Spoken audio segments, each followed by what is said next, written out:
What's up, everybody? Just finished watching episode 14 of the Bad Batch War Mantle, and let's just say much better improvements on last week. A ton of stuff going on here, a ton to unpack. I'll give you my quick thoughts, what I thought of the episode. I'm sure I'm probably going to miss a couple things, but let's get into it. First off, episode absolutely beautiful. Well, let me just pause right there. I am still up north. Internet's a little sketchy, so if I sketch out a little bit, apologies on that front. But yeah, let's continue. Gorgeous episode. The Venators over Camino hovering there like low atmosphere just above the wire with the lightning flashes. Absolutely beautiful. As well as the I want to say when the V-Wings are chasing their attack shuttle through kind of those tree mountainy areas. Again, this show has been top notch in the animation. So, get that out of the way. This is one of the more prettier episodes to like visually look at.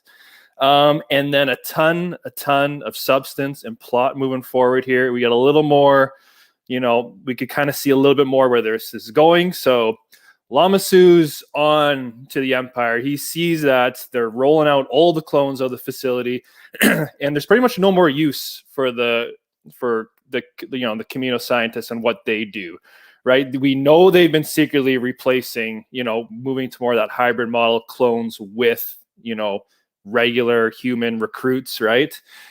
We see that start happening and Lama Su can sense it's happening. He's kind of on top of stuff and he more or less tells the lead, I don't know why I always forget her name, the lead scientist there, let's start packing up, like we got to go.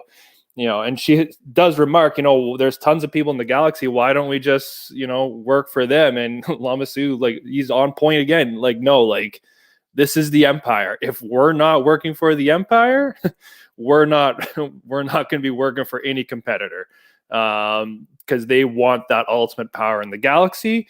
So, he senses what's up. And at the very end, the scientist obviously is taken, hostage, so to speak, to work for the Empire. And we see Lama Su with, open-ended fate, right? The door shuts, clone troopers in there. It makes it seem like they're going to execute him. They haven't shied away of showing people get executed in this show. So the fact you don't hear blaster fire, maybe Lama Su survives and maybe he'll pop up in the future. So definitely an interesting touch point there. And then, so the Bad Batch, they get a call. They're obviously on another mission for Sid, and they get a call from Rex asking to help a clone trooper who triggered the distress. And Rex obviously looks like he's in distress. And they go to this planet to help the clone trooper out. Hunter uses his heightened sense of tracking to determine that the clone trooper they're too late. He's already been taken hostage. And they find there's a facility built into a mountain. And this is where things get very Empire feeling. The aesthetic of everything in this facility looks like the Death Star, which is kind of cool. But they're setting this up pretty fast timeline wise.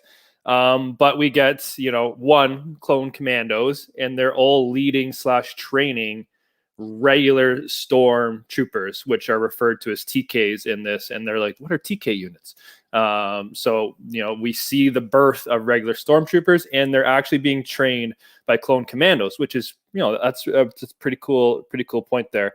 And of course, everyone knew that the person they were, you'd had to sense the person they were hunting is someone you were going to know. And it is Gregor, which is cool to see because I loved his story in the Clone Wars. He was a little bit cray-cray in Rebels. And now we get him here. So they rescue Gregor, and again, he was brought in as a clone commando to train these TK units, and he wasn't about it. He was imprisoned. He tried to escape. He was imprisoned again. And let's just talk about that escape for a second. He got stunned in the leg, and his leg stopped moving, but he kept. I think, is that the first instance we've seen someone like get their limbs stunned? I thought that thing was if it just hit you, your whole nervous system or body shut down. But he had a leg go out of commission for a little bit till they fully stunned him, which was interesting to see. So they break in, they essentially rescue Gregor, which is pretty cool scene as they're going through the station, and then they're up in this little exhaust vent or whatever you want to call it, escape hatch, and they're overlooking the whole kind of canyon area. Again, very, very cool visuals. Omega and Wrecker come to the shuttle, rescue them, and Hunter does not make it. He falls down to the surface, and he's surrounded by everyone, and he tells them just to leave him there. So Hunter gets left behind, and at the end you see him imprisoned, and he has his meeting with Crosshair. So you knew that was going to come, full circle. So it's interesting that Hunter's actually imprisoned in this situation with Hunter. With Crosshair. So I can't help but wonder they're going to be using him as bait to try to get the rest of the squad. So yeah, a lot of plot threads here. The Camino stuff is, flipped upside down. Hunter's now captured. We got basically full Empire movement here. I'm trying to think what else do we have? And then just a couple little random notes, like a gonk droid. I don't know if we've ever seen them actually really do anything, but it was acted as a generator, like a reserve backup power unit. So it actually had a use for change.